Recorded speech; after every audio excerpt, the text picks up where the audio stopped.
Students, welcome to your chemistry classroom. प्यारे बच्चों, आज हम बात करने वाले हैं वाटर पोल्यूशन के बारे में। तो लेट्स स्टार्ट। जैसे हमने एयर पोल्यूशन को स्टडी किया, जब एयर की नॉर्मल प्रॉपर्टीज, नॉर्मल क्वालिटी के अंदर चेंज आ जाती है, जो हमारे लिए, प्लांटेशंस के लिए, मटेरियल्स के लिए हार्मफुल होती है, उसी तरीके से वाटर पोल्यूशन, जिस वक्त वाटर की नॉर्मल प्रॉपर्टीज के अंदर क्या क्या आ गया, उसकी फिजिकल प्रॉपर्टीज, उसकी chemical properties and biological properties, तीनों तरह की properties, physical, chemical and biological, by the presence of foreign materials. Presence of foreign materials is known as water pollution. अब ये फॉरेन मटेरियल्स ऐसा थोड़े ना कि यूएसए से कोई आया है या किसी दूसरी कंट्री से आया है। दीज आर फॉरेन मटेरियल्स जो पानी में पहले से नहीं रहते हैं, and they are added to water due to our activities, due to human activities, and sometimes it is natural. कई बार बाढ़ आ जाती है, बाढ़ के साथ कितनी मिट्टी बह के चल जाती है, तो कंटेमिनेशन हो जाती है वाटर की due to nature, but most of the time culprit is yes human beings. तो हम देखते हैं सोर्सेज क्या क्या है। तो वाटर पोल्यूशन की डेफिनेशन इज वेरी सिंपल। आपका नेक्स्ट रहेगा सोर्सेज ऑफ वाटर पोल्यूशन। ठीक है, तो ब्रॉडली स्पीकिंग मैंने यहां पे 6 कैटेगरीज बनाई हैं। तो first source is organic pollutants, second is industrial waste, third is fertilizers. Now these both are from agriculture practices. तो कई बुक्स के अंदर ऐसा लिखा हुआ है फॉल्टी एग्रीकल्चर प्रैक्टिसेस। तो आपकी मर्जी है, आप उसको लिखो, चाहे 2 पॉइंट्स बना लीजिए। देन बाय एसिड्स, एंड एक न्यू क्लास है दैट इज पॉलीक्लोरिनेटेड बाइफिनाइल्स। तो हम इनको ही डिस्कस करेंगे as a source of water pollution. इनमें से कोई भी अगर पानी के अंदर चला जाता है तो एक पर्टिकुलर लिमिट के बाद, टीएलवी आपको याद होगा, है ना, थ्रेशोल्ड लिमिट वैल्यू, उसको क्रॉस करके जैसे ही उसकी कंसंट्रेशन बढ़ेगी, it will be considered as pollutant, right. तो वाटर की कंटेमिनेशन या वाटर पॉल्यूशन इनके वजह से कैसे होता है, मैं थोड़ा थोड़ा 2-2 लाइंस की डिटेल पिक करूंगी। ऑर्गेनिक पॉल्यूटेंट, जितना भी वेजिटेबल्स के पील ऑफ्स हो सकते हैं, फ्रूट्स के पील ऑफ्स हो सकते हैं, पेपर वेस्ट हो सकता है, क्योंकि पेपर डिग्रेड हो जाता है। आपके किचन गार्डन में मिट्टी में कहीं पे कागज पड़ा होगा, उस पर पानी गिरेगा, कुछ टाइम के बाद वो मिट्टी के अंदर मिट्टी हो जाएगा। लेकिन प्लास्टिक, पॉलीथीन और कुछ ऐसा मटेरियल, कांच, ये खत्म नहीं होगा। तो ऑर्गेनिक पॉल्यूटेंट्स, इनकी वजह से ये अगर पानी में चले जाएंगे, पील ऑफ ही पानी में फेंक दो तो पानी गंदा नहीं हो जाता है क्या। देन इंडस्ट्रियल वेस्ट, बहुत सी इंडस्ट्रीज जहां पे वाटर ट्रीटमेंट रहती है, लेदर इंडस्ट्री ले लीजिए, इसकी न्यूज़पेपर की इंडस्ट्री ले लीजिए, वहां पानी से काम होता ही होता है। तो वो वाटर जब किसी वाटर बॉडी के अंदर फेंक दिया जाता है, most of the time industries are present on the bank of rivers और सम वाटर बॉडी, तो वहां से वो सीधा पानी में फेंकते जाते हैं कि ये गंदगी आगे चलती जाएगी, बट वाटर की अपनी क्वालिटी खराब हो जाती है। तो बहुत से ऐसी इंडस्ट्रीज को हमारे अब ग्रीन ट्रिब्यूनल्स हैं, तो कोर्ट के थ्रू ही नोटिस चला जाता है कि आप इसको गलत कर रहे हो। ठीक है, देन यूज ऑफ फर्टिलाइजर्स। देखो, अगर हम मैन्योर यूज करते हैं, है ना, खाद यूज करते हैं जो गोबर से बनती है, या हम अर्थवॉर्म्स वाली खाद को हम यूज करते हैं जिसको वर्मी कंपोस्टिंग बोलते हैं, तो उसका कोई नुकसान नहीं है। लेकिन जो हम केमिकल यूज करते हैं, राइट, यूरिया है, कैन है, ट्रिपल फॉस्फेट है, बहुत सारी है, एनपीके है, तो मार्केट के अंदर ये जो हम केमिकल यहाँ पे यूज करते हैं अपनी प्रोडक्शन को इम्प्रूव करने के लिए, बढ़ाने के लिए, that is fertilizers. No doubt fertilizer, ये अर्थ जो हमारी मिट्टी है उसकी फर्टिलिटी को बढ़ाते हैं, जिससे फसल ज्यादा होती है, but these are chemicals, later on इनके बहुत ही हार्मफुल इफेक्ट्स होते हैं। पेस्टिसाइड्स, फसल को बचाने के लिए उनके ऊपर के बहुत सारे पेस्ट अटैक करते हैं, तो उनसे बचाने के लिए हम जिन दवाइयों का छिड़काव करते हैं, दैट इज पेस्टिसाइड्स। तो pesticide is a broad term, इसमें बहुत कुछ आ जाता है, इंसेक्टिसाइड्स भी आ जाते हैं, हर्बिसाइड्स भी आ जाते हैं, बहुत कुछ आ जाता है। बाय एसिड्स, ये वो एसिड्स हैं, एक तो इसमें एसिड रेन वाला एसिड आएगा, और कुछ एक इंडस्ट्रीज हैं वहां से कोई कंपाउंड ऐसा पानी में मिल जाए जैसे will be converted into sulphuric acid. तो पानी के अंदर अगर उसकी पीएच 3 से नीचे आ जाती है, इट मीन्स उसकी एसिडिक नेचर बहुत ज्यादा बढ़ गई, तो that is very very harmful for aquatic life. And then polychlorinated biphenyls, it's a new term, new compounds, और ये केमिकल यूज होता है कैपेसिटर्स एंड ट्रांसफॉर्मर्स के अंदर। तो वहां से जब ये वाटर बॉडीज के अंदर मिक्स हो जाता है तो जितनी भी एक्वेटिक लाइफ है, they are not susceptible to it, they are not adapted to PCBs. तो इन सारी चीजों से वाटर का पोल्यूशन होता है। तो इनको एक एक करके हम अभी स्टडी करेंगे। तो चलिए एक एक करके इनको थोड़ा थोड़ा दो दो लाइंस में मेंशन करते हैं। सबसे पहले organic pollutants, it includes manures, waste from food processing, जितनी भी फूड प्रोसेसिंग की इंडस्ट्री है उसका वेस्ट, सीवेज, हमारे घरों का जो भी कूड़ा करकट सारा कुछ आ गया उसमें, देन पेपर इंडस्ट्रीज एटसेट्रा, जहां से भी ऐसे मटेरियल पानी के अंदर जाते हैं जिनको माइक्रो ऑर्गेनिजम्स ब्रेक डाउन कर सकते हैं। ऑर्गेनिक का मतलब ये सारे के सारे बायोडिग्रेडेबल हैं, right, they all are biodegradable. ठीक है, तो देखो ये जो जितना भी मटेरियल है, these are decomposed by aerobic bacteria, जो ऑक्सीजन की प्रेजेंस में काम करते हैं। एरोबिक बैक्टीरिया, और उससे क्या बना देते हैं, carbon dioxide, nitrates, sulphates, phosphates, right. तो ये था organic pollutant. Okay, industrial waste, कोई भी इंडस्ट्री हो वहां से जो मटेरियल जा रहे हैं, दे आर मोस्टली जो पानी को पॉल्यूट करते हैं, these are compounds of lead, lead को हम लिखते हैं पीबी, देन मर्करी, मर्करी आपको याद होगा Hg, cadmium it is Cd, निकल it is Ni, cobalt Co, zinc Zn। ठीक है, तो ये रहे इंडस्ट्रियल वेस्ट के अंदर mostly metals, right. Then fertilizers, fertilizers क्या हैं, वो केमिकल सब्सटेंसेस जिनको हम सॉइल के अंदर ऐड करते हैं सो दैट जो उसकी कमी है सॉइल के अंदर, अगर कुछ इसेंशियल्स की कमी है तो वो पूरी हो जाए और ओवरऑल प्रोडक्शन बढ़ जाए। तो these are chemical substances added to soil to provide essential minerals. इसको इसेंशियल क्यों बोला, क्योंकि ये सॉइल के अंदर नहीं है, तो it is very essential to provide it from outside. अगर ये पहले से ही होते तो it would be called non essential. ठीक है, तो these are essential, they are required very very importantly. और उसमें मोस्टली हम क्या क्या चीज टेस्ट करते हैं, नाइट्रोजन है, फास्फोरस है, सल्फर है, कैल्शियम है। ठीक है, तो अब जो फर्टिलाइजर हम यूज करते हैं जो मार्केट में अवेलेबल है, जैसे CAN, this is C stand for calcium, A stands for ammonium and N stand for nitrate, calcium, ammonium, nitrate. उसके बाद है urea, then triple superphosphate, then potassium nitrate, और एक और रहता है NPK, नाम से ही पता चल रहा है it is nitrogen. This particular जो फर्टिलाइजर है it is having sufficient amount of nitrogen, phosphorus and potassium, right.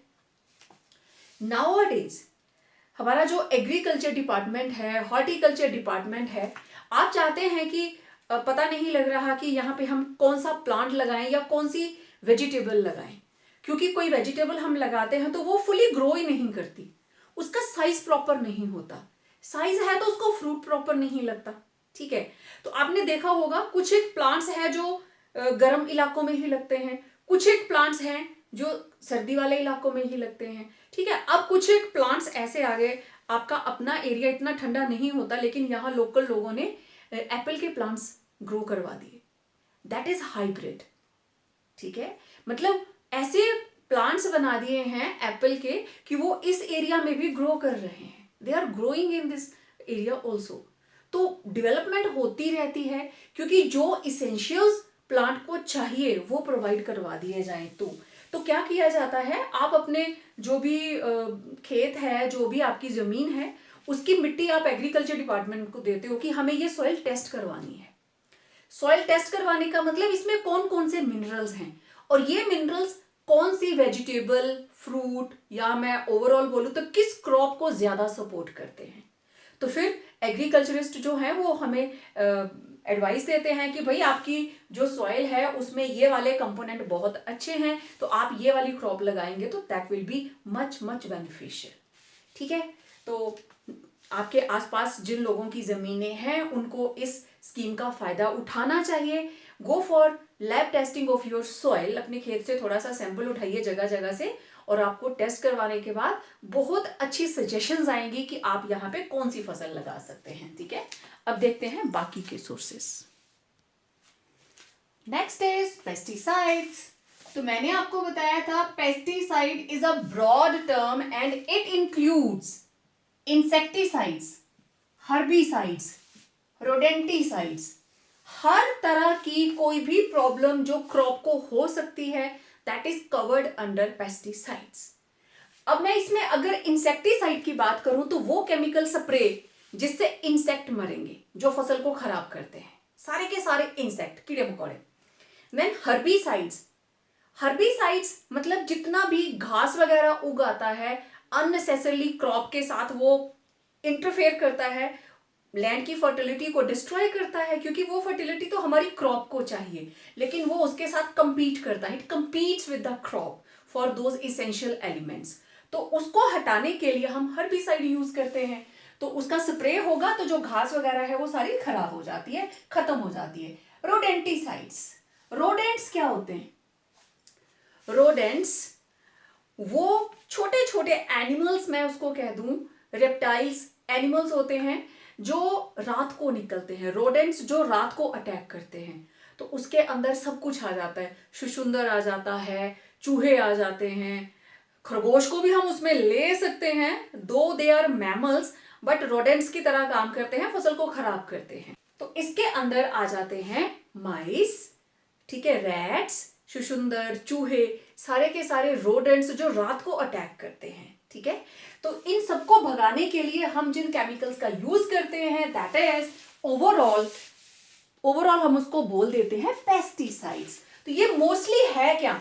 These are mostly chemically chlorinated in, mainly ये क्या है? Chlorinated hydrocarbon. एग्जांपल मैं अभी आपको बताऊंगी BHC, then organosulphates, then metallic salts. ठीक है, फॉर एग्जांपल देखिए DDT, सब जानते हैं कि बहुत ही पुराना और इंपॉर्टेंट इंसेक्टिसाइड है, लेकिन अब इसको हटा रहे हैं कि इसको हटा दिया जाए, क्योंकि बहुत सारे लोगों की बॉडी के अंदर DDT पहुंच चुका है। फसल पे यूज किया एज अ इंसेक्टिसाइड और उसके बाद में वाटर में डिसॉल्व होकर ये वाटर बॉडीज तक पहुंचा, वहां से अंडरग्राउंड वाटर में भी चला गया और अल्टीमेटली हमारी बॉडी के अंदर। लेकिन हमारी बॉडी के अंदर वो सिस्टम नहीं है जो DDT को डाइजेस्ट कर सके, so it is very very harmful. Then aldrin, BHC, heptachlor, ये सारे के सारे पेस्टिसाइड्स हैं। ठीक है, मैं आपको बात कर रही थी बेंजीन हेक्साक्लोराइड। ठीक है, तो मैं यहां इसका स्ट्रक्चर बना के दिखाती हूं। इट इज बेंजीन रिंग, लेकिन मैंने सर्कल नहीं लगाया है। ठीक है, इस बेंजीन के साथ C6H6, ये हो गया C6H6। ये इनके बीच में जो डबल बॉन्ड था उसको ब्रेक करके हर जगह पे लग गई क्लोरीन।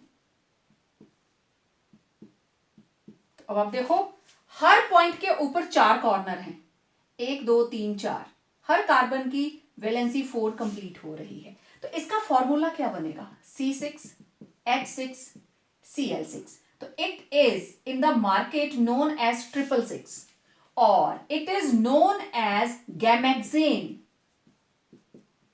गैमेक्सेन, इसको बोलते हैं गैमेक्सेन, और it is known as lindane, और इट इज बेंजीन हेक्साक्लोराइड, और कॉमनली इट इज BHC। बहुत इंपॉर्टेंट कंपाउंड है ऑर्गेनिक केमिस्ट्री के अंदर, हम इसको डिटेल में पढ़ेंगे। यहां सिर्फ आपको मैं बताना चाहती थी BHC मार्केट में जो ट्रेड नेम है दैट इज गैमेक्सिन और 666 के नाम से भी जाना जाता है। This is very very effective insecticide, बहुत ही इफेक्टिव है।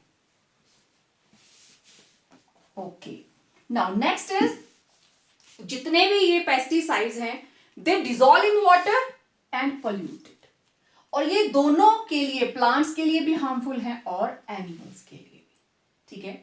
देन बाय एसिड्स, एसिड कहां से आ सकता है? Acid polluted water having pH less than 3, it is very very harmful to aquatic life.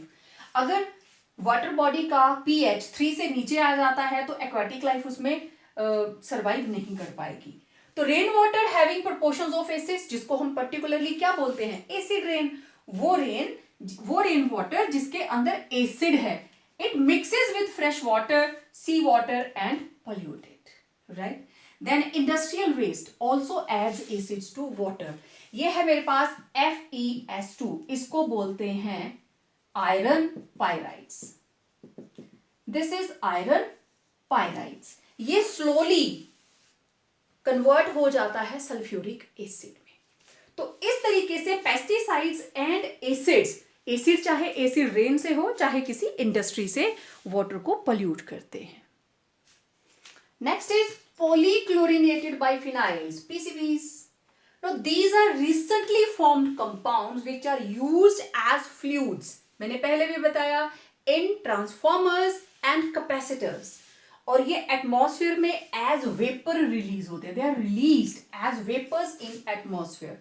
फिर वेपर हैं, जैसे ही बारिश होगी they will mix with that and ultimately reach to water bodies and contaminate that. और अगर वो कंटेमिनेटेड वाटर हमारी बावड़ियों में पहुंच जाता है या पीने वाले सोर्स में पहुंच जाता है, what it will do? Body में चला गया, it is carcinogenic, that is it cause cancer.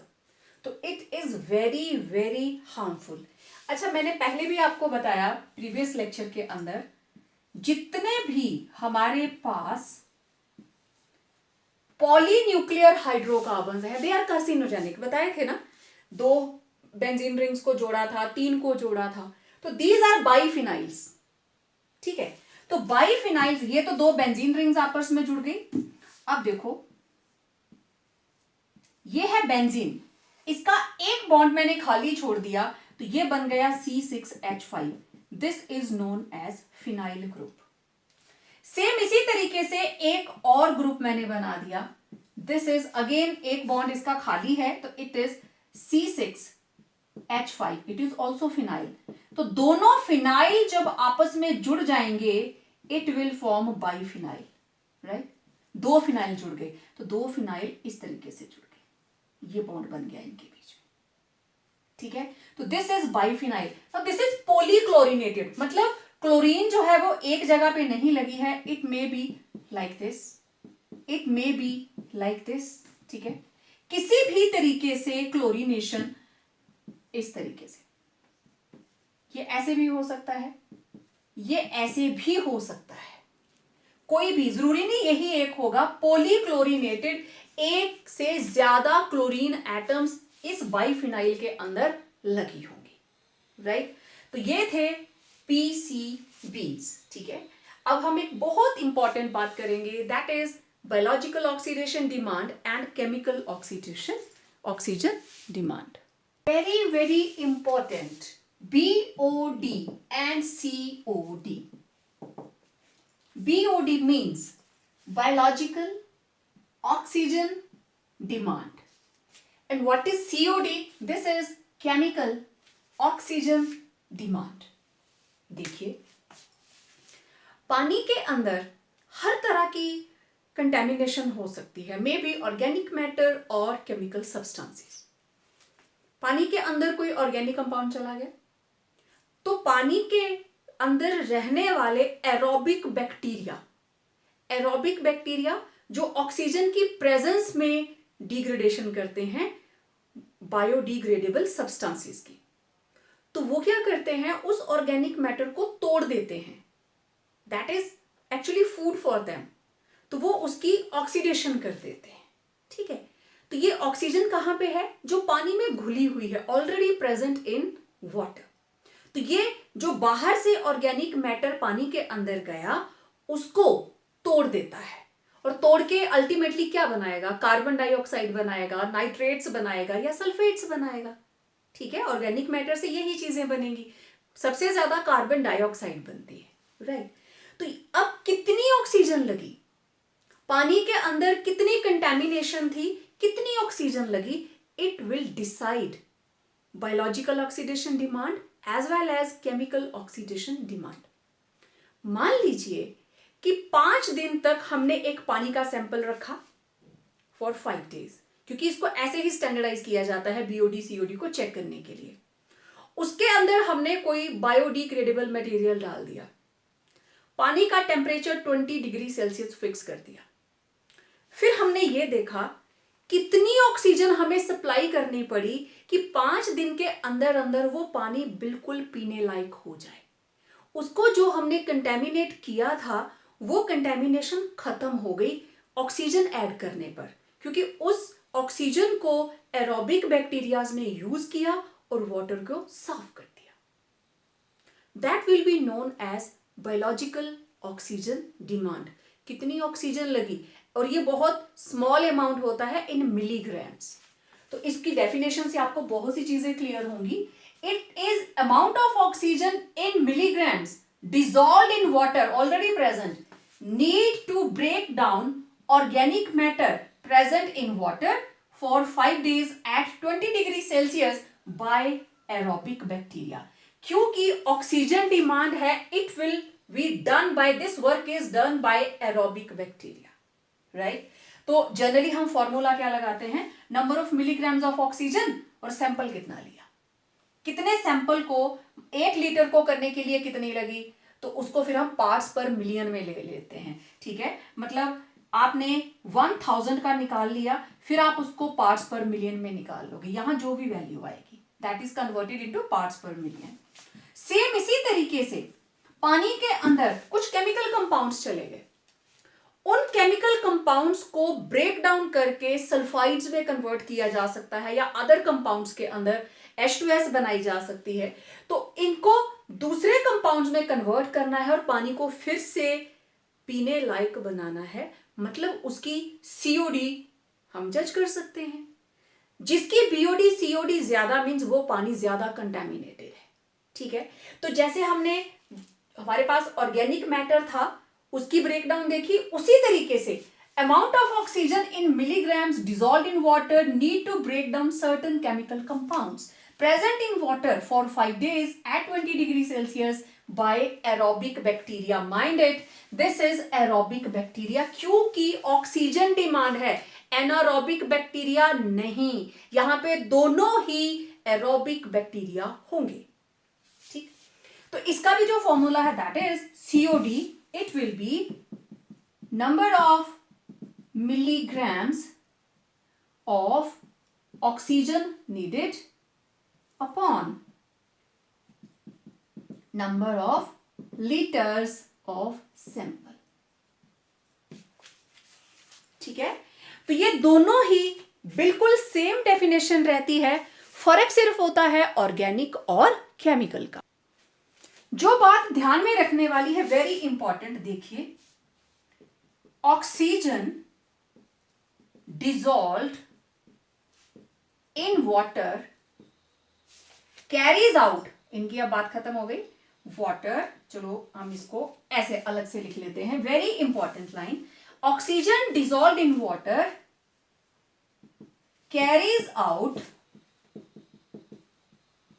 Oxidation of organic and inorganic compounds. Organic भी और इनऑर्गेनिक भी। इनऑर्गेनिक का मतलब केमिकल्स, राइट, ऑर्गेनिक मतलब ऑर्गेनिक, वेजिटेबल पील्स हो सकती हैं, कुछ भी हो सकता है, केमिकल्स के अंदर chemical compounds.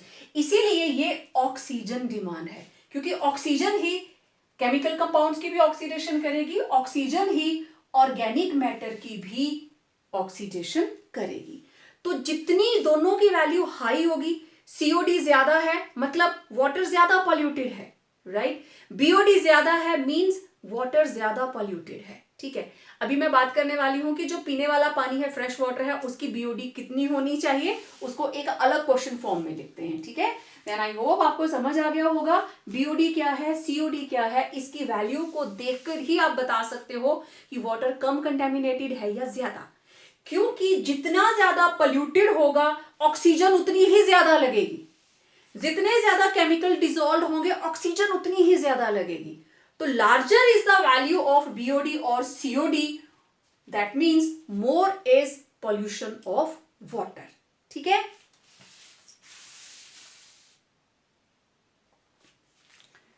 Now this is very important question. What is BOD of pure water and how we came to know about degree of contamination of water? तो आपके पहले क्वेश्चन का answer BOD of pure water is 0 to 3 parts per million. 1 lakh में 1 million में 3 part, सोच लीजिए आप 1 लाख के अंदर only 3 parts, that is BOD of pure water. और अगर BOD 5 पार्ट्स पर मिलियन या उससे थोड़ा ज्यादा हो जाए, इट मीन्स वाटर थोड़ा सा कंटेमिनेटेड है, राइट, 5 तक।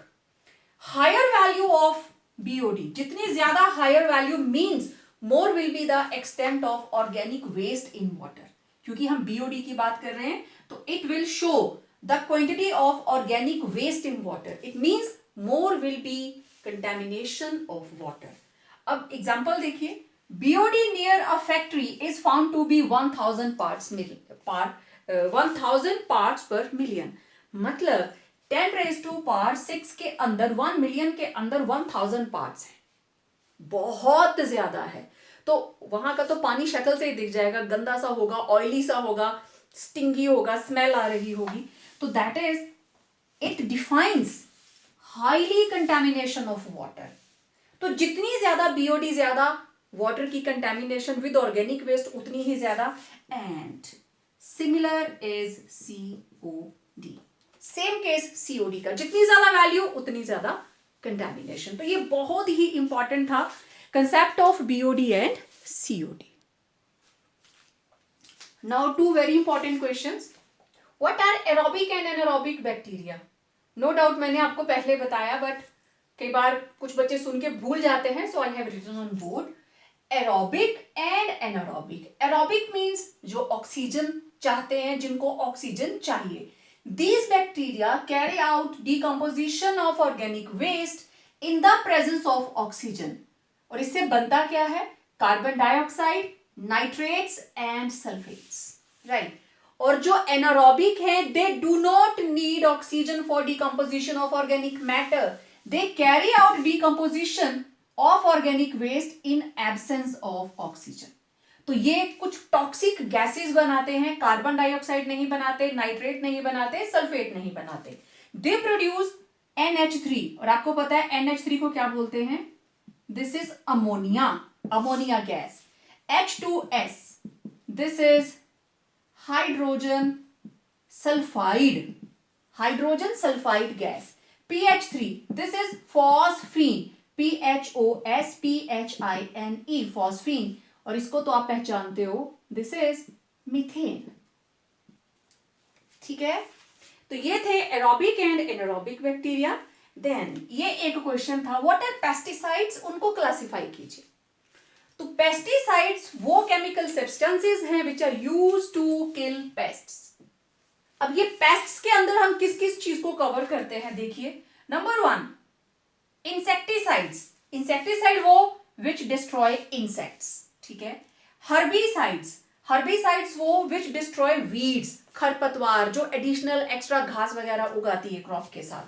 Fungicides, these are chemical substances which destroy fungus, हमारी क्रॉप्स को फंगल डिजीज लग जाती है ना, स्मट होता है, रस्ट होता है, बहुत तरह की बीमारियां लग जाती हैं। तो उसको हटाने के लिए जो स्प्रे किया जाता है, दैट इज फंजीसाइड।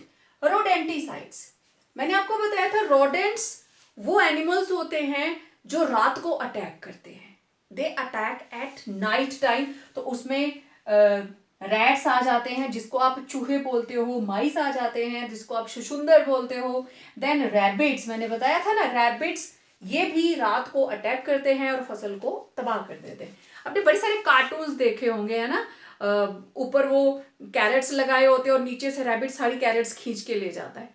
सच में बहुत शैतान होते हैं, फसल को खराब कर देते हैं।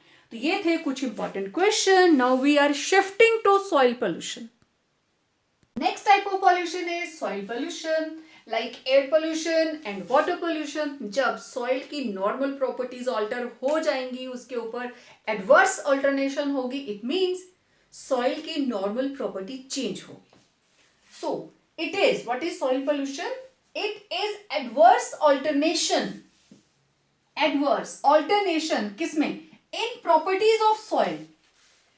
सॉइल की प्रॉपर्टीज में ऑल्टरनेशन हो गई, किसकी वजह से? Due to dumping of solid and semi solid waste. कहां से आया? From agriculture, industry and urban areas in soil. बड़ी सिंपल सी बात। इसके अलावा जितने भी एयर पॉल्यूशन की वजह से एयर पॉल्यूटेड है, बारिश हुई तो वो सारे के सारे पॉल्यूटेंट्स कहां आ गए? जमीन पे, पानी के साथ अल्टीमेटली कहां पहुंच गई? सॉइल के अंदर। तो वो भी एक रीजन रहता है, washing down of air pollutants by rain and faulty sanitation also adds to soil pollution. अगर हमारी सैनिटेशन प्रैक्टिसेस प्रॉपर नहीं है, they also add to soil pollution. अब सॉइल पॉल्यूशन के सोर्सेज क्या क्या हैं, उनके बारे में थोड़ी सी बात करते हैं। अब देखिए सॉइल पोल्यूशन के कौन कौन से सोर्सेज हैं। There are 5 sources, total 5 sources. कौन कौन से?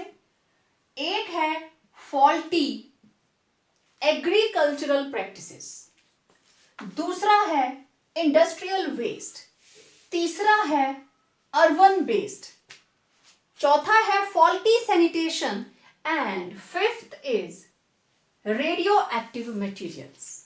वन बाय वन मैं सबके बारे में बात करूंगी। तो सबसे पहले देखो फॉल्टी एग्रीकल्चरल प्रैक्टिसेस। ज्यादा क्रॉप प्रोडक्शन लेने के चक्कर में फार्मर्स क्या करते हैं? They make use of fertilizers, pesticides, weedicides etcetera etcetera. वो बहुत चीजें यूज करते हैं। All of them are chemicals and they alter quality of soil. तो बड़ी ज्यादा क्वांटिटी में हमें एग्रीकल्चर के अंदर फर्टिलाइजर्स, केमिकल्स यूज नहीं करने चाहिए। एक टाइम ऐसा आ जाता है कि हमारी जो मिट्टी है, जमीन है, उसकी प्रोडक्टिविटी बहुत कम हो जाती है, ठीक है, वो एकदम से ऐसे स्टेन्ड सी हो जाती है एक्सेसिव यूज ऑफ फर्टिलाइजर्स की वजह से। तो you should have a check on that. Industrial waste, देखो most of raw material used in industry are converted to waste products like scrap, fly ash, etc. So these are very toxic due to the presence of certain cyanides and chromates. इनमें acid हो सकते हैं, इनमें metals हो सकती हैं। कौन कौन सी मेटल्स हैं? दिस इज निकल, मर्करी, कैडमियम, लेड एटसेट्रा। तो इंडस्ट्रियल वेस्ट भी जब सॉइल के अंदर डंप कर दिया जाता है तो वो भी सॉइल की नेचुरल प्रोडक्टिविटी को खत्म करता है, एडवर्स इफेक्ट डालता है। अर्बन वेस्ट, बहुत से सिटीज ऐसे हैं, आप अगर गाड़ी में या बस में सो भी रहे होंगे तो स्मेल आपको जगा देती है, पता चल जाता है दिल्ली आने वाली है, क्योंकि दिल्ली से पहले बहुत बड़े बड़े पहाड़ आते हैं, लेकिन वो पहाड़ हमारे पहाड़ों जैसे नहीं है। They are mountains of garbage. पूरी दिल्ली, नोएडा की गंदगी सारी बाहर कूड़े के ढेर लगे हुए हैं, तो इतनी गंदी सी स्मेल आती है, एंट्रेंस के ऊपर ही पता चल जाता है दिल्ली नजदीक है, ठीक है। तो it consist of domestic refuse, जो चीजें हम रिफ्यूज कर देते हैं, अब ये डोमेस्टिक यूज की नहीं रही। देन कमर्शियल वेस्ट, क्योंकि सिटीज के अंदर कमर्शियल लेवल पे बहुत वेस्ट निकलता है। Then rubbish from treatment plants, waste paper, rags, fibres.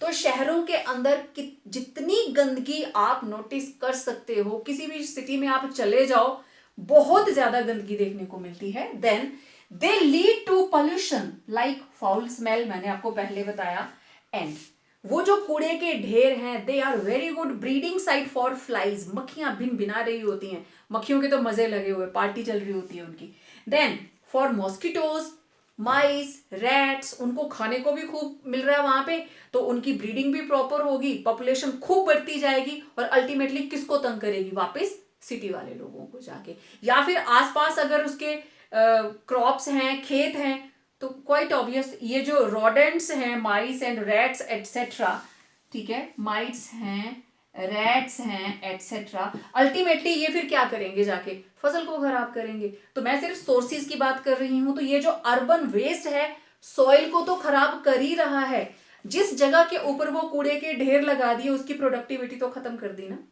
Then faulty sanitation, अगर सिटीज के अंदर या हमारे अपने कस्बों में, गांव के अंदर ही सैनिटेशन का प्रबंध ठीक ना हो तो भी हमारी सॉइल जो है उसकी जो क्वालिटी है, नॉर्मल प्रॉपर्टी है, वो खराब होती है। देखो कैसे, soil also gets contaminated with animal dung, bird droppings and digested sewage sludge.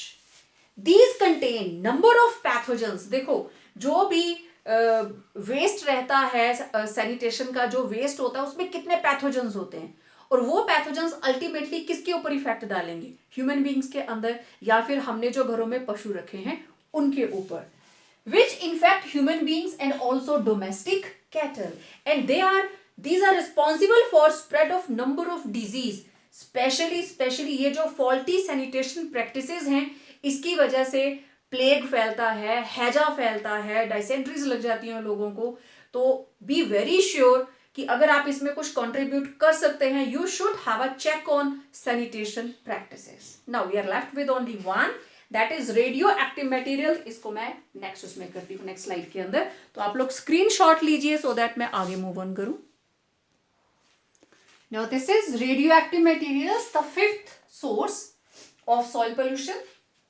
A large number of laboratories, including hospitals, releasing some radioactive isotopes. और सिंपल मैं कहूँ रेडियो आइसोटॉप्स। देखिए कुछ एक ऐसे स्कैन्स होती हैं, ऐसे टेस्ट होते हैं जिसके अंदर स्पेशल केमिकल यूज किया जाता है जो हमारी बॉडी के अंदर ब्लड के फ्लो को चेक करता है। स्पेशली एमआरआई करवाते हैं, राइट, एमआरआई करवाते हैं तो उसके लिए बॉडी के अंदर पहले वो केमिकल इंजेक्ट किया जाता है और that is carried along with blood, ठीक है, ब्लड के अंदर वो कैरी किया जाता है। एक एक नर्व चेक होती है कि ब्लॉकेज कहाँ जैसे है, राइट। तो ऐसे बहुत सी स्कैन्स हैं जिसके अंदर हम रेडियो एक्टिव कोई एलिमेंट यूज करते हैं जिसको ब्लड के अंदर इंजेक्ट किया जाता है और बॉडी के अंदर उस पर्टिकुलर एलिमेंट के फ्लो को चेक किया जाता है, उसकी रेडियो एक्टिव रेडिएशंस की वजह से उसको ट्रेस किया जाता है। और इस जो प्रोसेस है इसको बोलते हैं tracing technique. This is tracing technique. Radio active substance भेज दिया, फिर वो सिग्नल भेजेगा, उसको हम बाहर से डिटेक्ट कर सकते हैं कि ये कहां पे है। रेडियो एक्टिव वेस्ट और कहां से आता है, also produced in nuclear reactors, जहां पे न्यूक्लियर पावर स्टेशंस हैं वहां से भी रेडियो एक्टिव सब्सटेंसेस निकलते हैं, जिनको मैंने आपको पहले भी बताया था सॉइल में ही दबा दिया जाता है, सॉइल में ही डंप करते हैं। Then nuclear explosions, they also produce large number of radioactive waste which get mixed with soil. From soil, they pass to human beings in the form of food containing radioactive carbon, C, iodine, I, strontium, Sr. Right? Strontium, it is written as Sr. आप लोग Google पे search करना, पंजाब का एक city है, at present मुझे उसका नाम याद नहीं आ रहा, वहां के बहुत से लोगों को कैंसर है। ये radio active substance ultimately cancer की तरफ जाएगा। तो जब उनको चेक किया गया तो वहां का जो अंडरग्राउंड वाटर है उसके अंदर रेडियो एक्टिव सब्सटेंसेस मिक्स है। Yes, it may lead to cancer. Radioactive substances हैं, अल्टीमेटली डीएनए को ही म्यूटेट करते हैं। तो ये थे sources of soil pollution. some more important questions, very important. What is eutrophication? देखिए, ये आपने सबने ऑब्जर्व किया होगा कहीं ना कहीं. ये मान लीजिए कोई वाटर बॉडी है, ठीक है, कोई तालाब है, ठीक. इस तालाब के अंदर बहुत सारी फिश रहती हैं, ठीक है, और भी एक्वेटिक लाइफ है इसके अंदर, ठीक है, कीड़े मकोड़े बहुत सारे हैं, बहुत सारी फिश हैं इसमें मैक्सिमम, ठीक है. तो यहाँ पे क्या हुआ, वाटर बॉडी ठीक थी, लेकिन किसी तरह से इसके सरफेस के ऊपर एल्गी आ गई, ठीक है. जिन्होंने कभी किसी गांव में तालाब देखा होगा, उसमें देखा होगा कितने सारे फाइटोप्लैंक्टन्स उगे होते हैं, छोटे छोटे पत्ते होते हैं उनके, और पूरा पानी का सरफेस आपको लगता है पानी ग्रीन कलर का हो गया. और मोस्टली जब उसमें से भैंसें नहा के निकल रही होती है तो उनके कहाँ कहाँ फंसा होता है वो सारे का सारा जो भी एल्गी मटेरियल रहता है, जो भी फाइटोप्लैंक्टन्स रहते हैं. तो ये पूरे वाटर के सरफेस को ऐसे कवर कर लेते हैं फाइटोप्लैंक्टन्स. ये छोटे छोटे प्लांट्स हैं, एक्चुअली एल्गी है, स्पेशल टाइप ऑफ एल्गी. अब क्या हुआ, इनकी रूट्स तो इसके अंदर है ना, रूट्स आर इनसाइड वाटर, ठीक है. अब क्योंकि ये ग्रीन कलर की हैं, ठीक है, ग्रीन एल्गी है, ये ग्रीन कलर के छोटे छोटे पत्ते होते हैं, लीव्स, छोटी छोटी लीव्स रहती है, तो इनको अपना फूड भी बनाना है. फूड बनाने के लिए क्लोरोफिल तो they are having in sufficient amount and also water is there, ठीक है. लेकिन ये अपने बाकी और कामों के लिए, क्योंकि एल्गी है तो ये ऑक्सीजन भी चाहिए इसको. ऑक्सीजन कहाँ से लेगी, वाटर से. पानी के अंदर जो डिजॉल्व ऑक्सीजन है, जिस डिजॉल्व ऑक्सीजन में ये फिश वगैरह सांस लेती हैं, आपको पता है जितने भी एक्वेटिक एनिमल्स हैं वो पानी के अंदर डिजॉल्व ऑक्सीजन में सांस लेते हैं, व्हेल को छोड़कर. व्हेल सांस लेने के लिए बाहर आती है, ठीक है. तो अब क्या हुआ, अंदर पानी तो है, there is sufficient amount of water in the pond, but oxygen कम हो गई, क्योंकि बाहर से ऑक्सीजन अंदर आ नहीं रही, बैरियर आ गया बीच में. ये जो ऊपर ऑक्सीजन थी एटमॉस्फेयर में वो यहीं तक आ रही है, पानी के अंदर पेनिट्रेट नहीं कर पा रही, क्योंकि पानी के अंदर ये तब घुलनी थी अगर ये ओपन होती. तब जो प्रेशर ऊपर है, हेनरीज लॉ लगता है कि जिस प्रेशर के साथ ये गैस इसके सरफेस के ऊपर अवेलेबल है उतनी सी गैस इसमें डिसॉल्व होगी. जितना ज्यादा प्रेशर उतनी ज्यादा डिसोल्यूशन. लेकिन अब ये ओपन सरफेस नहीं है, तो क्या होगा, जितनी भी अंदर की एक्वेटिक लाइफ है they will die due to deficiency और लैक ऑफ ऑक्सीजन. हमने कुछ भी नहीं किया, ये तो नेचर ने किया, ठीक है. तो these algae often release toxins and use dissolved oxygens. Different algae grown in water body cover water surface, ठीक है, वाटर के सरफेस को वो कवर कर लेती है. and these algae often release toxins, harmful materials and use dissolved oxygen. Therefore amount of dissolved oxygen decreases, कम हो गया. now due to lack of oxygen other form of aquatic life like fish etc they may die, and this particular process it is called eutrophication. Paper के अंदर पीसा format में जो question आता है उसमें कैसे दिया गया था, मैं उसको अटैच करूंगी इसके साथ. That one morning it was found that many fish were dead in the pond, और पॉन्ड के आसपास there is no sign of dumping of any chemical. पानी के अंदर भी किसी तरह का हार्मफुल केमिकल की डिसोल्यूशन नोटिस नहीं की गई, ठीक. तो फिश मरी कैसे, हाँ, but there was observed a lot of phytoplankton grown in the pond. Phytoplanktons हैं, प्लांट्स हैं वही, लेकिन केमिकल कोई नहीं है, फिर भी सारी की सारी फिश मर गई. क्यों, due to eutrophication, due to deficiency of oxygen. Then what is humification. देखो, मिट्टी का वो कौन सा पार्ट है जिसकी वजह से वो फर्टाइल होती है, दैट इज ह्यूमस, है ना, ह्यूमस. तो it is the decomposition of organic materials. Organic materials में कौन कौन आ गया, लीव्स हैं, रूट्स हैं, है ना, डेड ऑर्गेनिक मैटर जितना भी, वो मिट्टी में जब उनको माइक्रो ऑर्गेनिजम्स बिल्कुल तोड़ के वापस मिट्टी बना देते हैं, इतनी उपजाऊ खाद बना देते हैं, दैट इज कॉल्ड ह्यूमस। मैंने बोला ना सॉइल का वो कंपोनेंट जो बहुत ज्यादा फर्टाइल होता है, तो दैट इज कॉल्ड ह्यूमस। और इस प्रोसेस को क्या बोलते हैं? This is humification. ये एक एक नंबर के questions. Incineration, what is incineration? जब भी ऑर्गेनिक मैटर कार्बन डाइऑक्साइड और वाटर में कन्वर्ट होता है, this particular process is known as incineration. और ये कौन करते हैं? Aerobic bacteria. एरोबिक बैक्टीरिया, ठीक है, it is carried out by this process, particularly carried out by aerobic bacteria. Clear?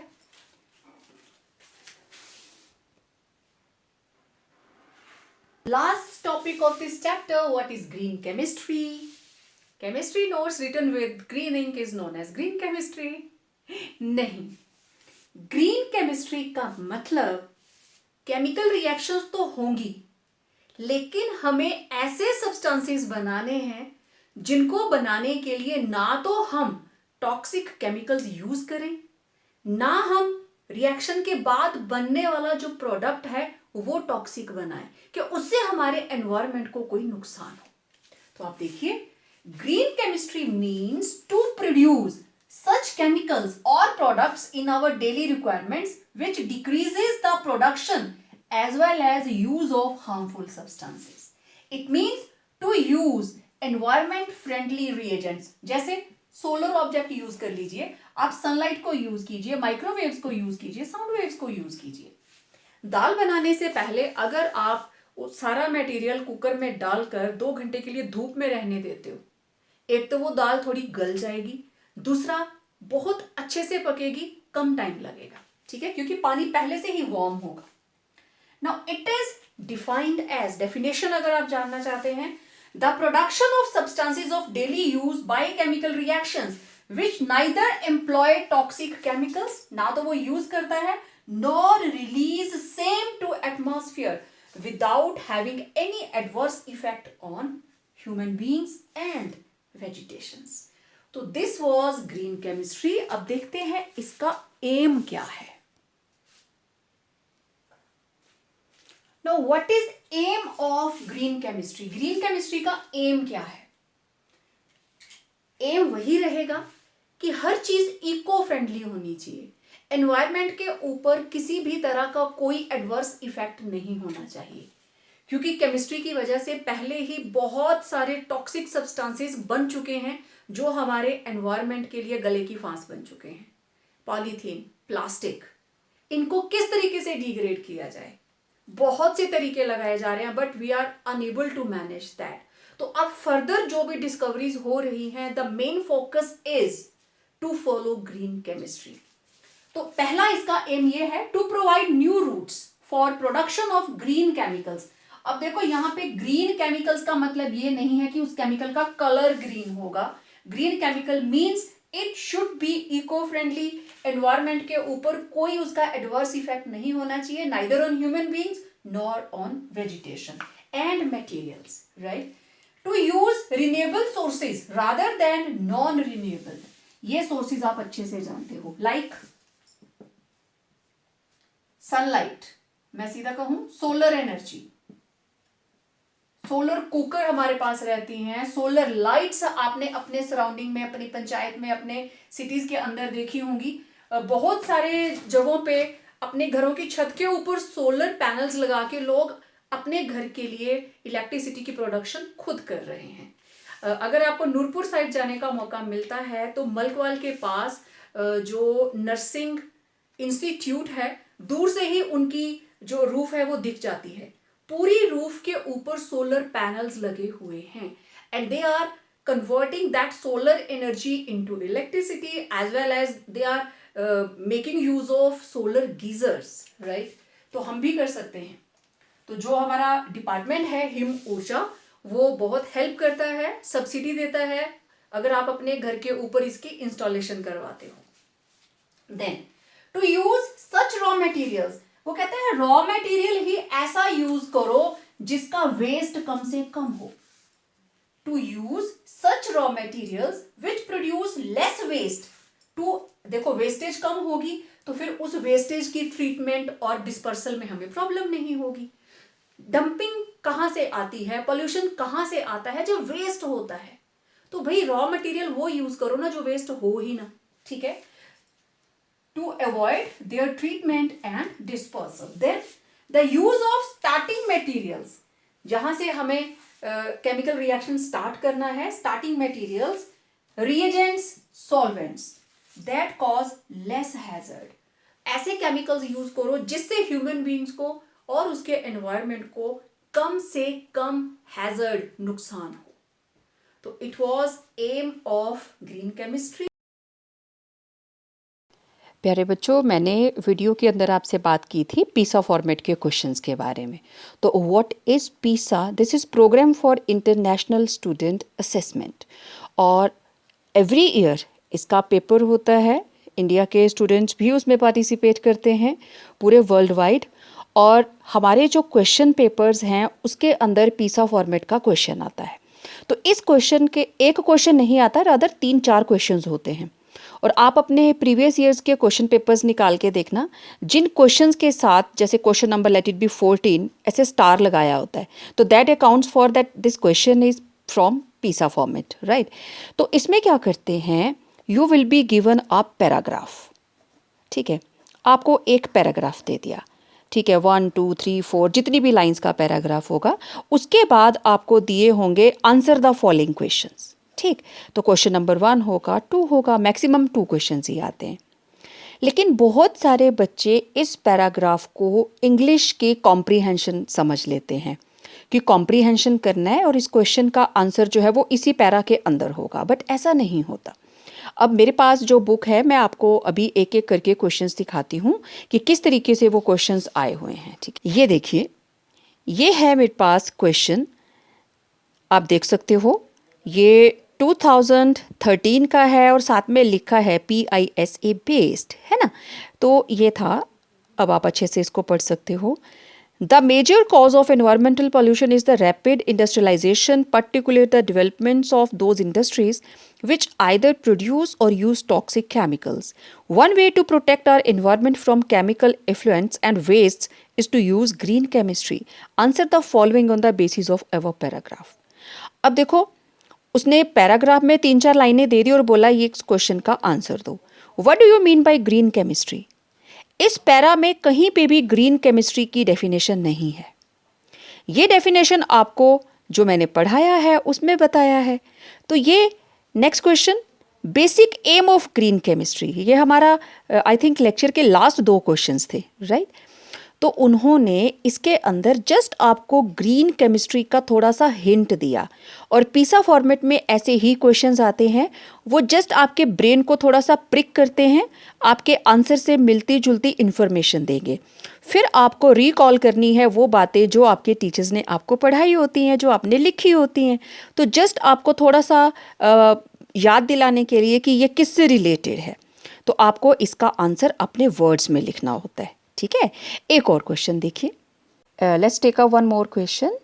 The Taj Mahal in India has been affected by acid rain because the air around the city of Agra contains fairly high levels of sulfur and nitrogen oxides due to large number of industries and power plants. Answer the following questions on the basis of above paragraph. What is acid rain? And second is, how is Taj Mahal affected by acid rain? अब आप देखो, क्या इस para में कहीं पे acid rain का process या केमिकल रिएक्शंस लिखी हैं? नहीं लिखी हैं। Taj Mahal is made up of calcium carbonate, तो क्या इसमें कहीं पे calcium carbonate how reacts with sulphuric acid और नाइट्रिक एसिड मेंशन्ड है? नहीं है। मतलब जैसा मैंने पहले बताया, पीसा फॉर्मेट के अंदर वो जस्ट आपको थोड़ी सी इंफॉर्मेशन देते हैं कि हम किसके बारे में बात करने वाले हैं, ठीक है। तो अब व्हाट इज एसिड रेन, ये रहा उसका answer. Acid rain contains oxides of both nitrogen and sulfur dissolved in water as nitric acid and sulfuric acid respectively. आपको ये सारी चीज़ें पिछले जो भी हमने वीडियोस शेयर किए हैं उसमें बताई हैं, और ये दोनों ही पॉल्यूटेंट्स हैं, ठीक है। उसके बाद सेकंड क्वेश्चन था, how is Taj Mahal affected by acid rain? तो ये रहा, कैल्शियम कार्बोनेट सल्फ्यूरिक एसिड से रिएक्ट करेगा तो कैल्शियम सल्फेट, नाइट्रिक एसिड से रिएक्ट करेगा तो कैल्शियम नाइट्रेट। तो इस तरीके से कैल्शियम कार्बोनेट डिग्रेड हो जाता है। ठीक है। अच्छा, एक और क्वेश्चन, ये देखिए, 75% of solar energy reaching Earth is absorbed by Earth's surface, which increases its temperature. The rest of heat radiates back to the atmosphere. Some of the heat is trapped by gases such as CO2, methane, or ozone, CFCs present in atmosphere. They add to heating of atmosphere, which causes global warming. Okay. अब question में क्या पूछ रहा है वो, what is green house effect? ऊपर कहीं पे भी ग्रीन हाउस इफेक्ट नहीं आया, बट हमें पता है ग्लोबल वार्मिंग किसकी वजह से होती है, that is due to greenhouse effect. And what can we do to reduce the rate of global warming? तो ये आपका अपनी सोच के ऊपर बेस्ड आंसर होगा। उसने सिर्फ आपको बता दिया कि ग्लोबल वार्मिंग होती है, तो आपको पहले बताना है what is green house effect. थोड़ा सा उसने हिंट दिया है कि रेडिएशंस आती हैं, वापस चली जाती हैं। तो ये जो ग्रीन हाउस गैसेज है, ये कैसे काम करती हैं, आपको ग्रीन हाउस इफेक्ट का पूरा प्रोसीजर लिखना होगा। और ग्लोबल वार्मिंग को रोकने के लिए आप क्या स्टेप्स ले सकते हो, वो लिखने हैं। ठीक है, ओके। फिर कुछ क्वेश्चंस ऐसे आते हैं, मैच द कॉलम। ये 2017 का क्वेश्चन है। Acid rain, photochemical, combination with haemoglobin, depletion of ozone layer. तो आपको इनको मैच करना है। ठीक है। एसिड रेन किसकी वजह से होती है? Yes, that is SO2। Photochemical smoke, nitrogen का oxide NO, combination with haemoglobin, carbon monoxide, and depletion of ozone layer CFCs। तो इस तरीके के एक और मेरे पास क्वेश्चन है, ये देखो, ये भी 2020 का क्वेश्चन है। Green house effect, acid rain, pesticide, anti knocking agent. तो ये सारी की सारी चीज़ें आपके सामने लिखी हैं और मैंने ऑलमोस्ट सबके बारे में आपके साथ बात की है। ठीक है, तो ये थे कुछ एक क्वेश्चंस जो मैं चाहती थी आपको पता होने चाहिए। ठीक है, अभी एक स्टूडेंट का क्वेश्चन था, मैंने वर्ड यूज़ किया था, यस, फोटोकेमिकल।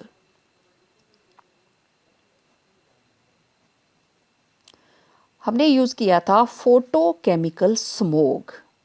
ठीक है, स्मोक तो आपको पता है कि जब स्मोक एंड फॉग इकट्ठे हो जाएं, they form smoke. Photochemical, it's a new term. Photo का मतलब फोटोन। ठीक, photon is particle of light. Chemical का मतलब केमिकल रिएक्शन। ठीक है, तो अगर मैं कहूं कि जो भी केमिकल रिएक्शन टेकिंग प्लेस